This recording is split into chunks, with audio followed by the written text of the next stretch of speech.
Assalamualaikum, halo Sobat Catur dimanapun berada. Jumpa lagi di channel Kiwong PLLCS dalam video problem catur. Ya Sobat Catur, jadi seperti inilah posisi problemnya. Silahkan perhatikan untuk posisi buah putih dan buah hitam. Nah, target problem ini 3 langkah mat. Dan kalau kita lihat untuk materinya, buah hitam dan buah putih masing-masing seimbang ya. Satu raja, satu pion. Untuk posisi buah putih, rajanya berada di F3 dan satu buah pion berada di H7 yang selangkah lagi akan berpromosi menjadi menteri atau perwira apa saja yang dibutuhkan untuk target 3 langkah mat ini.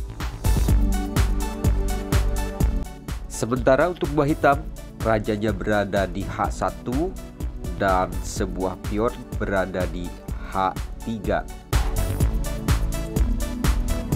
Untuk jumlah materinya sama-sama imbang, namun putih diunggulkan dengan posisi pion yang sudah berada di H7 dan juga mempunyai satu langkah terlebih dahulu dan berusaha untuk memenangkan pertandingan dengan target 3 langkah mat.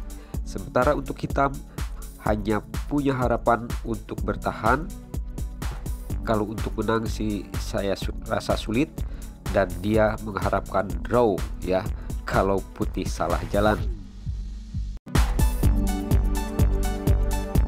Oke Sobat Catur, sekarang silahkan pikirkan baik-baik lalu temukan kunci jawaban dan solusinya.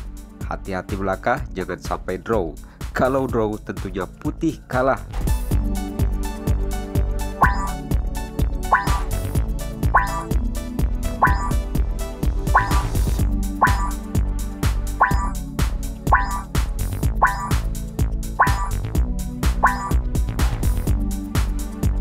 Oke Sobat Catur, waktunya sudah selesai. Bagaimana menurut Anda tentang problem ini? Mudah bukan? Tentunya ringan ya. Coba ringan dan mudahnya seberapa lama Anda bisa memecahkan problem ini. Atau barangkali yang malas mikir langsung saja ngeliat kuncinya ya. Oke Sobat Catur, seperti biasa mari kita lihat dulu beberapa analisa untuk beberapa saat ya. Baik Sobat Catur, mungkin ada beberapa orang yang setelah melihat problem ini tersenyum ya. Mungkin tersenyum karena ya sudah kebaca lah arah atau kuncinya kemana. Atau ya mungkin saja dianggap ringan juga. Baik, sekarang kita coba di langkah pertama dengan pion ya. Pastinya orang banyak memegang pion ini langsung menjadi menteri ya kan. Pasti itu. Nah, kita coba. Buat raja hitam ada 2 pilihan untuk menggeserkan kemana yang lebih tepat.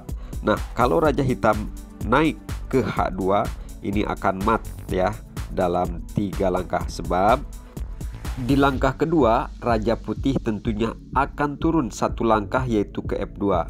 Ya, mau tidak mau raja hitam pun turun lagi ke H1 dan setelah itu sudah siap ya.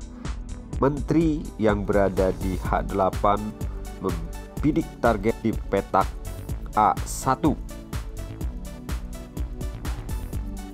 Ya, jadi itu salah jalan ya buat raja hitam, dan yang paling bagus dan terbaik tentunya raja hitam akan bergeser lari ke G1.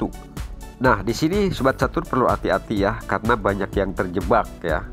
Yang terjebak di langkah pertama menjadi menteri dan juga yang terjebak langkah keduanya memakan pion ya. Jadi ketika dimakan pionnya maka ini akan terjadi draw ya. Kalau draw jelas ya hitam menang dan putih kalah. Jadi jangan sampai menterinya memakan pion yang berada di H3.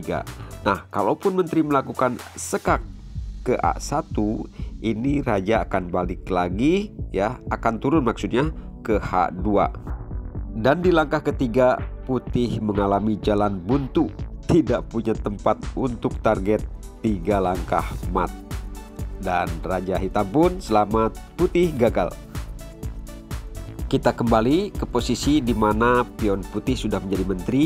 Bagaimana setelah raja hitam ini lari ke G1, tapi langkah keduanya adalah raja mengikuti sejajar ke G3 raja putihnya. Melihat hal bahaya seperti ini, pastinya Raja Hitam tidak akan lari ke H1 ya, karena akan mat disekak oleh menteri ke A1. Lalu Raja Hitam ini lari buru-buru ke F1 agar bisa melarikan diri dan lolos ke E2. Ya, jadi ini pun cara yang salah ya buat Raja Putih dan menterinya. Oke, kita kembali. Oke ya, saya ingatkan sekali lagi, jangan sampai hal ini terjadi ketika pion menjadi menteri, lalu Raja Hitam ke G1 dan pion hitamnya dimakan oleh menteri di H3, dan ini akan terjadi draw. Oke Sobat Catur, kita ke posisi awal. Jadi bagaimana solusinya ini? Apakah pion dulu menjadi menteri atau perwira lain? Atau mungkin jadi menteri tapi salah jalan, atau bisa jadi ya mungkin salah pertamanya ya, salah langkah pertamanya. Bisa jadi raja dulu mungkin. Nah, semua ini tergantung Anda ya. Silahkan Anda berpikir, lanjutkan. Dan setelah ini mari kita sama-sama lihat, dan saya rasa cukup untuk analisanya. Dan sekarang seperti biasa kita bongkar dan kita buka solusi jawabannya. Baik, sekarang kita buka ya. Jadi kunci jawabannya, mari kita tanya dulu si abang dan suruh membawa apa kunci yang sebenarnya. Ayo bang, keluar bang, apa kuncinya?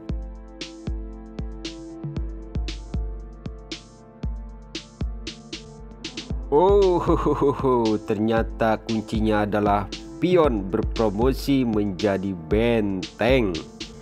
Nah, itu ya Sobat Catur kuncinya. Selamat buat Anda yang sudah tepat menjawab.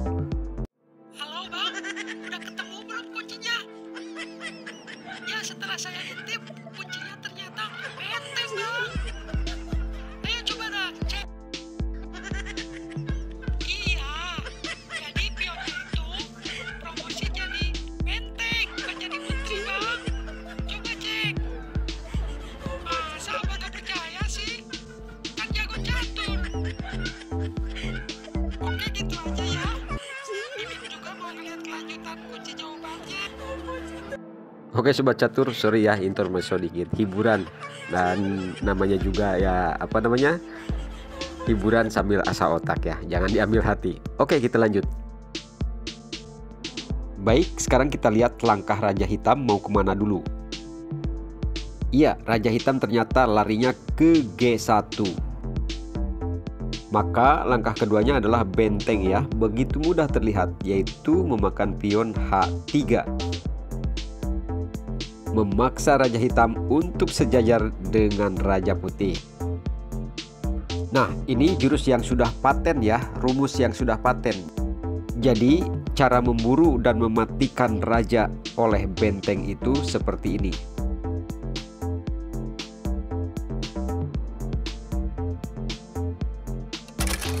Kuncinya adalah pion berpromosi menjadi benteng. Kenapa jadi benteng? Karena kalau jadi benteng memakan pion yang berada di H3 ini tidak akan terjadi draw atau remis ketika Raja Hitam berlari ke G1 ya, seperti yang sudah tadi dipraktekkan. Kalau dimakan sama menteri ya jadi draw atau remis. Nah, itu maksudnya. Baik, nah kita lanjut. Sekarang Raja Hitam tinggal lari ke H2 ya. Kalau lari ke H2 maka langkah keduanya adalah raja ya, langsung memepet dan menutup ke F2.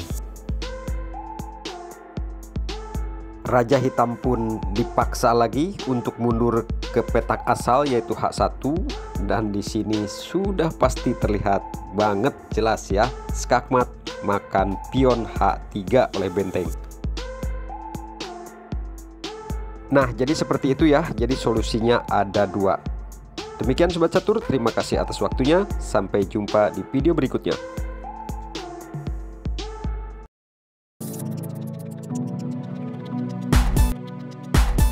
Oke Sobat Catur, terima kasih atas waktunya. See you next video and thank you for watching.